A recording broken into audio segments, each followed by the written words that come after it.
Target सरकारी नौकरी में इरशाद अली। सामान्य अध्ययन में संविधान का प्रैक्टिस सेट नंबर हम 16 डिस्कस करेंगे, जिसमें आज का टॉपिक रहेगा भारत के प्रधानमंत्री और संसद पर आधारित प्रश्न इस वीडियो में करेंगे हम। इससे पहले संविधान के हमने 15 प्रैक्टिस सेट कंप्लीट किए हैं, चैप्टर वाइज किए हैं। चैनल पर प्लेलिस्ट बनी है, वहाँ से कंप्लीट कर सकते हैं। वीडियो को कीजिए लाइक और आज का पहला सवाल देखेंगे और आप खुद चेक कीजिए कि आपके कितने प्रश्न सही होते हैं।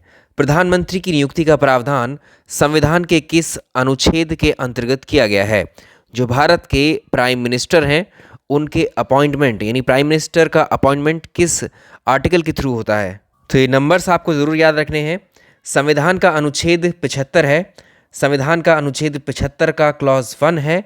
इसके अंतर्गत प्रधानमंत्री की नियुक्ति राष्ट्रपति करता है।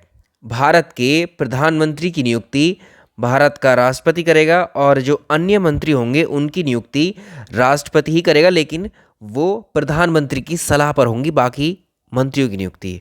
तो ऑप्शन ए। तो यहाँ से 2 प्रश्न हमने डिस्कस कर लिए इस आर्टिकल में। यहाँ मेंशन कर दिया पीएम की नियुक्ति राष्ट्रपति के द्वारा की जाती है आर्टिकल 75(1) में। एडिशनल क्वेश्चन है, बहुत सिंपल है। प्रधानमंत्री को उसके पद की शपथ भी भारत के राष्ट्रपति ही दिलाते हैं। नेक्स्ट सवाल, राष्ट्रीय विकास परिषद में कौन शामिल होते हैं? नेशनल डेवलपमेंट काउंसिल यानी एनडीसी, इसमें कौन कौन शामिल होते हैं? पहला ही प्रश्न इसकी स्थापना को लेकर बहुत पूछा जाता है कि एनडीसी की स्थापना कब की गई थी? 1952 में की गई थी, 6 अगस्त 1952 में। और इसके जो पदेन अध्यक्ष होते हैं, इसके जो चेयरमैन होते हैं, एक्स ऑफिशियो चेयरमैन होंगे इसके भारत के प्रधानमंत्री। और इसके सदस्यों में जो शामिल होते हैं, एक तो कैबिनेट के मंत्री होते हैं और नीति आयोग के सभी सदस्य, सारे राज्यों के मुख्यमंत्री और केंद्र शासित प्रदेशों के प्रशासक शामिल होंगे। तो इसमें अब आंसर कर सकते हैं। इसके कौन कौन सदस्य होते हैं? Number 1 prime minister. Prime minister तो खुद इसके अध्यक्ष होंगे, ठीक है। इनके अध्यक्ष के साथ में इसमें जो कैबिनेट मंत्री हैं, मेंबर्स में आप याद रखेंगे इसकी संरचना में एक प्रश्न तो इसका ये बनता है, ठीक है। योजना आयोग के जितने भी कार्यक्रम होते हैं प्लानिंग कमीशन के, उनका अनुमोदन करती है एनडीसी। और अभी योजना आयोग है नहीं, तो ये नीति आयोग के लिए है ये संस्था। तो इसमें जो संरचना, इसका कंपोजिशन अगर आप देखोगे, इसके जो अध्यक्ष हैं वो प्रधानमंत्री होते हैं और इसके सदस्यों में कौन कौन है? कैबिनेट मंत्री, नीति आयोग के जितने सदस्य हैं वो इसके मेंबर होंगे और ऑल स्टेट सीएम, सभी राज्यों के जो मुख्यमंत्री हैं वो इसके सदस्य हैं और सभी यूटीज़ के जो प्रशासक हैं, एडमिनिस्ट्रेटर हैं, वो इसके सदस्य हैं। तो ये शामिल होते हैं इसमें सभी राज्यों के मुख्यमंत्री, यही मिल रहा है इनमें से आपको। भारत का प्रधानमंत्री तब तक अपने पद पर बना रह सकता है जब तक उसे क्या प्राप्त होता है? तो ये भी एक आर्टिकल के थ्रू बताया हुआ है। प्रधानमंत्री जो है मंत्रिपरिषद, काउंसिल ऑफ मिनिस्टर का हेड होता है। याद रखिएगा, प्रधानमंत्री काउंसिल ऑफ मिनिस्टर्स यानी मंत्रिपरिषद का हेड होता है। और आर्टिकल 75 क्लॉज 3 के अनुसार मंत्रिपरिषद लोकसभा के प्रति सामूहिक रूप से उत्तरदायी होती है। तो जो आपकी लोकसभा है वो कलेक्टिवली रिस्पॉन्सिबल किसके लिए है? काउंसिल ऑफ मिनिस्टर्स के लिए है। तो प्रधानमंत्री तब तक अपने पद पर बना रहेगा जब तक उसे लोकसभा में विश्वास प्राप्त होता है। और लोकसभा में मंत्रिपरिषद के विरुद्ध अगर नो कॉन्फिडेंस मोशन या अविश्वास प्रस्ताव पारित हो जाता है, तब प्रधानमंत्री के साथ पूरी मंत्रिपरिषद को त्यागपत्र भी देना पड़ता है।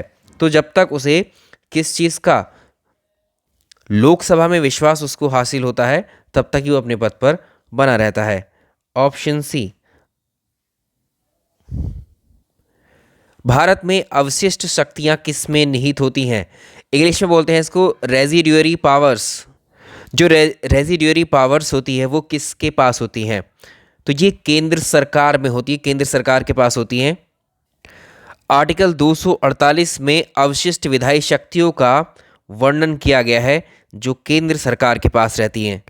और रेजिड्यूअरी पावर का जो कॉन्सेप्ट लिया है वो हमने कहाँ से लिया है? कनाडा के संविधान से लिया है।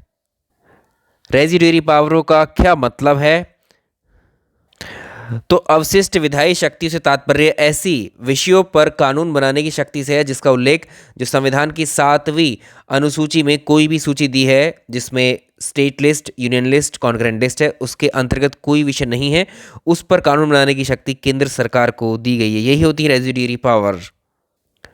सरकारिया आयोग का गठन किस विषय पर सुझाव देने के लिए किया गया था? अच्छा सवाल है, कई बार प्रश्न पूछा हुआ है आपकी परीक्षा में ये।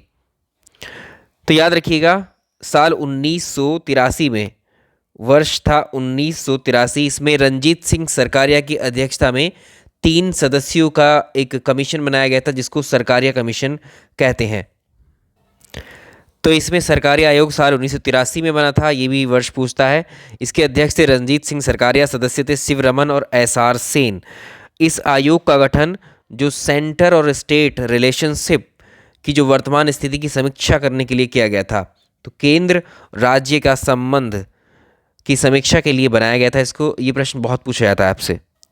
इस कमीशन ने साल 1988 में अपनी रिपोर्ट सौंपी थी। राष्ट्रीय एकता परिषद का अध्यक्ष कौन होता है? नेशनल इंटीग्रेशन काउंसिल का गठन साल 1961 में किया गया था, जब प्रधानमंत्री थे पंडित जवाहरलाल नेहरू। और इसके जो अध्यक्ष होते हैं वो भारत के प्रधानमंत्री ही होते हैं। नेक्स्ट देखिए, जो डेप्यूटी प्राइम मिनिस्टर होता है, उप प्रधानमंत्री के पद का सृजन कैसे किया जाता है? सबसे पहली बात, डेप्यूटी प्राइम मिनिस्टर का पद जो है हमारे संविधान में कहीं भी मेंशन नहीं है।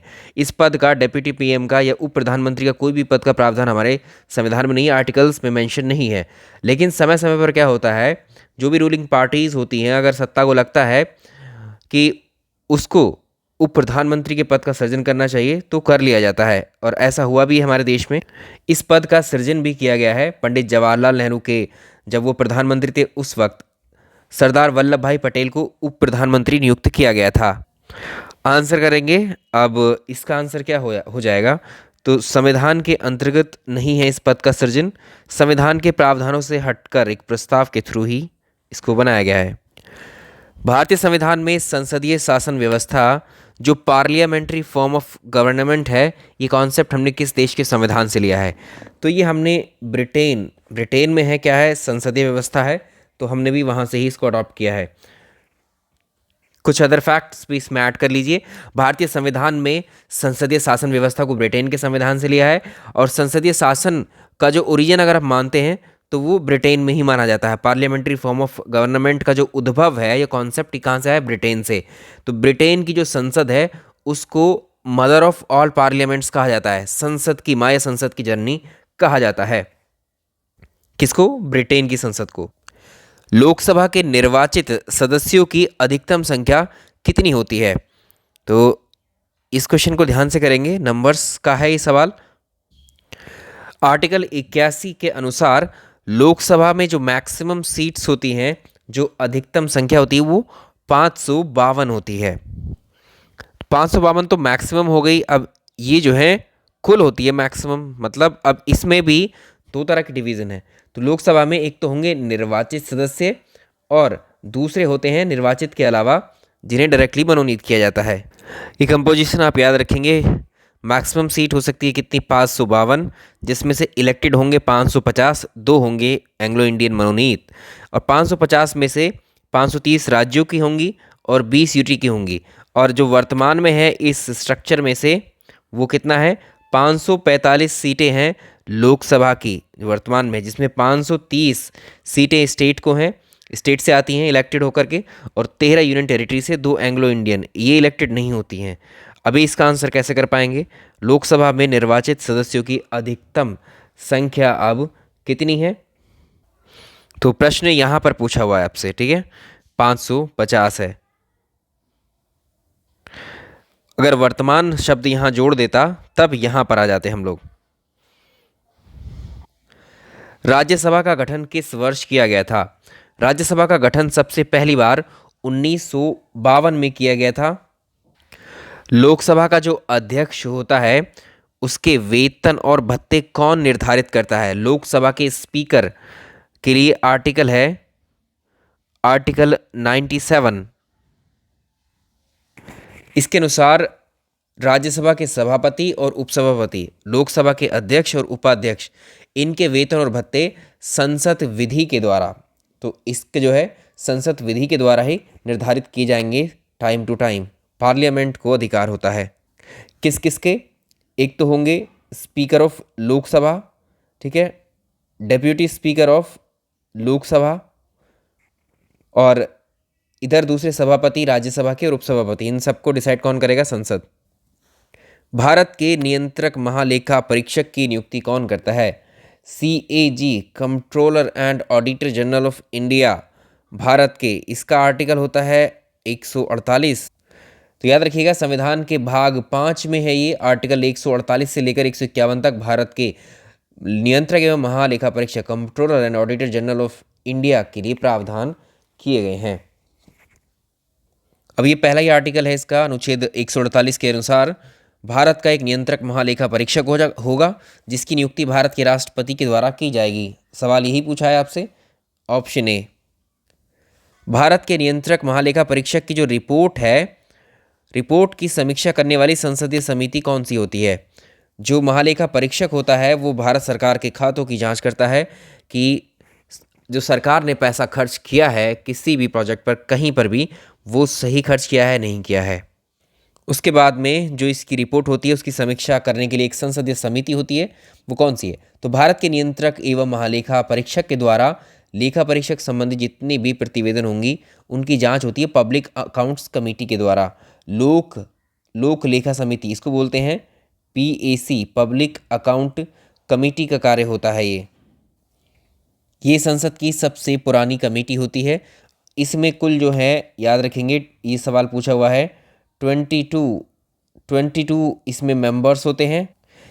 ये सवाल अलग से कई बार फ्रेम हुआ है। और इस समिति में 15 जो सदस्य होते हैं वो लोकसभा की तरफ से होते हैं और 7 सदस्य इसके राज्यसभा से होते हैं।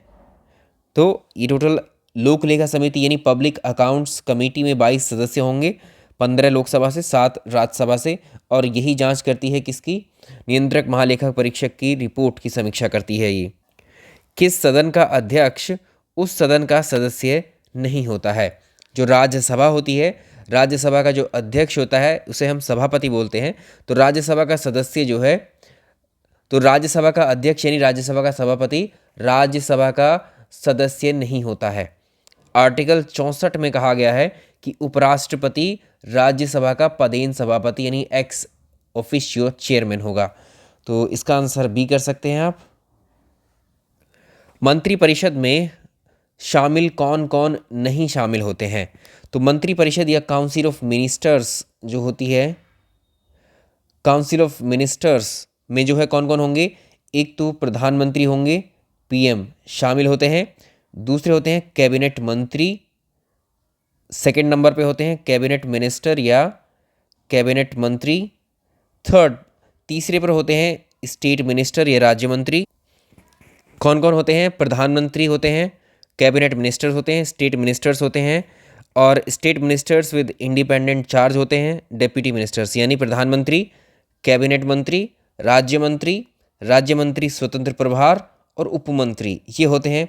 देखो अब ऑप्शन चेक करो, कैबिनेट मंत्री तो शामिल होते हैं, राज्य मंत्री भी शामिल होते हैं, स्वतंत्र प्रभार मंत्री भी शामिल होते हैं, बट नहीं होते कैबिनेट सेक्रेटरी, इसका हिस्सा नहीं है।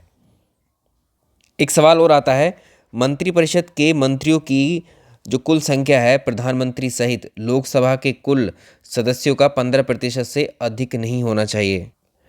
प्राक्कलन समिति संसद के किस सदन के सदस्यों से गठित की जाती है? प्राक्कलन समिति इसको बोलते हैं एस्टिमेट कमेटी बोलते हैं। एक स्थायी और सबसे बड़ी कमेटी होती है ये। इस कमेटी में 30 मेंबर्स होते हैं, 30 मेंबर्स होते हैं इस कमेटी में, और इसके सभी सदस्य लोकसभा से चुने जाते हैं, और इसका अध्यक्ष इन्हीं सदस्यों में से लोकसभा अध्यक्ष के द्वारा ही नियुक्त किया जाता है। तो प्राक्कलन समिति संसद के किसी सदन के सदस्यों से गठित की जाती है। ऑप्शन सी कर लेंगे, लोकसभा के सदस्य होते हैं सारे इसके अंदर, जितने 30 के 30 लोकसभा से ही होंगे। संसद के किसी सदन में मुख्य विपक्षी दल जो होता है उसकी मान्यता प्राप्त करने के लिए उस दल के लिए कितने सदस्य होने चाहिए? लोकसभा में विपक्ष की भूमिका निभाने के लिए सत्ता पक्ष जो रूलिंग पार्टी होती है, और वैसे संसद के दोनों सदनों में जो है विपक्षी दल होते हैं, अपोजिशन पार्टी होती हैं, तो विपक्ष का दर्जा उस दल को दिया जाता है जिसकी सदस्य संख्या उस सदन के 1/10 भाग के बराबर होगी। यानी लोकसभा में 55 सीटें होना ज़रूरी हैं। लोकसभा में सीटों की बात करोगे तो ये 55 सीटें हैं, और अगर इसमें भाग में बात करोगे तो ये 1/10 भाग होना ज़रूरी है। राज्यसभा में ये संख्या है विपक्षी दल के नेता के लिए 25 सदस्य होने ज़रूरी हैं। तो सदन की कुल संख्या का 1/10 भाग होना ज़रूरी है। यह ऑप्शन में 55 सीट्स दे देगा वो आपको। दोनों बातें बराबर हैं। यानी जो 550 निर्वाचित सीट थी उसका कितना 1/10 कितनी हो जाती हैं 55 सीट्स। सिंपल सा क्वेश्चन है। आर्टिकल 108 के अंतर्गत लोकसभा और राज्यसभा की जो संयुक्त बैठक होती है किसके द्वारा आहूत की जाती है। तो संविधान के आर्टिकल 108 में जो संयुक्त अधिवेशन है उसका प्रावधान किया गया है। तो किसी भी साधारण विधेयक पर दोनों सदनों के बीच में असहमति जब होती है, गतिरोध जब उत्पन्न होता है, तो राष्ट्रपति के पास ये शक्ति होती है कि उस विधेयक पर विचार करने के लिए, मतदान करने के लिए दोनों सदनों का संयुक्त अधिवेशन बुलाए। और संयुक्त अधिवेशन की अध्यक्षता कौन करता है, लोकसभा के अध्यक्ष करते हैं। अब यहाँ दो प्रश्न हैं। एक तो ये दिया हुआ है, इसको बुलाता कौन है, आहूत कौन करता है।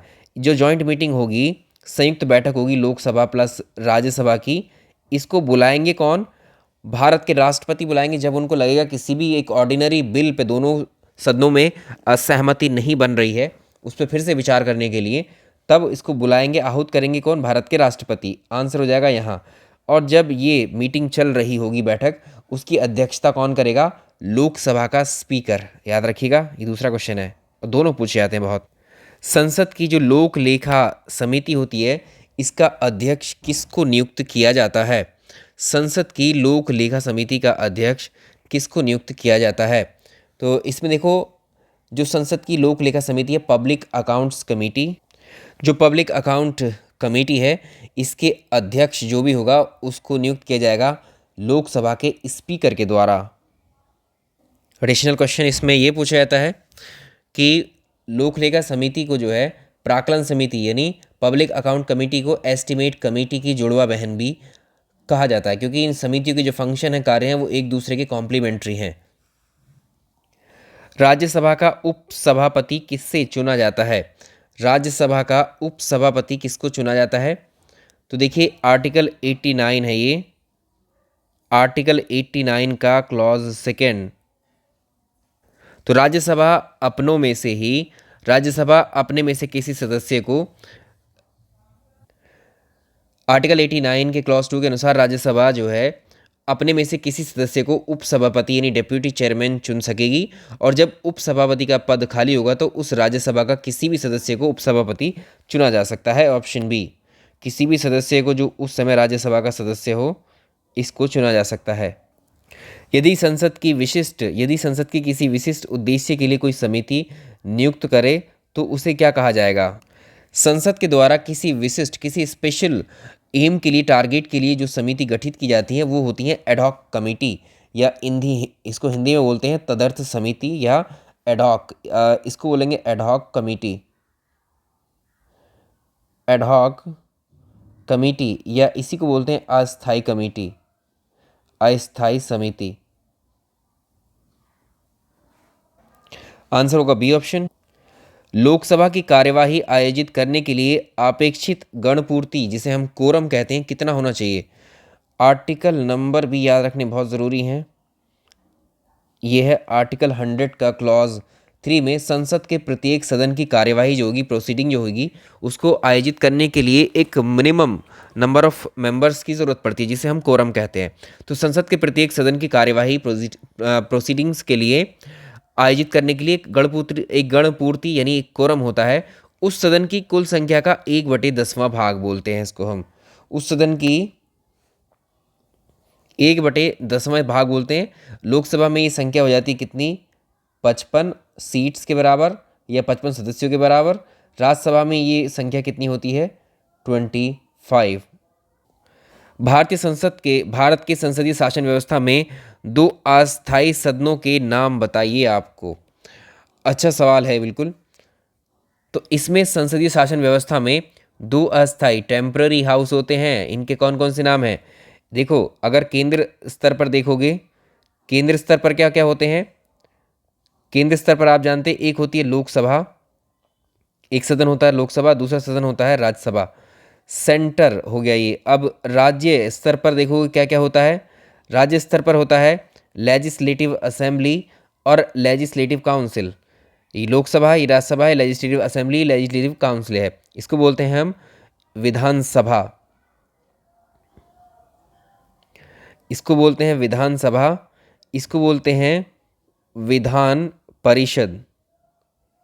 तो इसमें जो लोकसभा है और इसमें जो विधानसभा है यही होते हैं अस्थाई सदन, यही होते हैं क्या।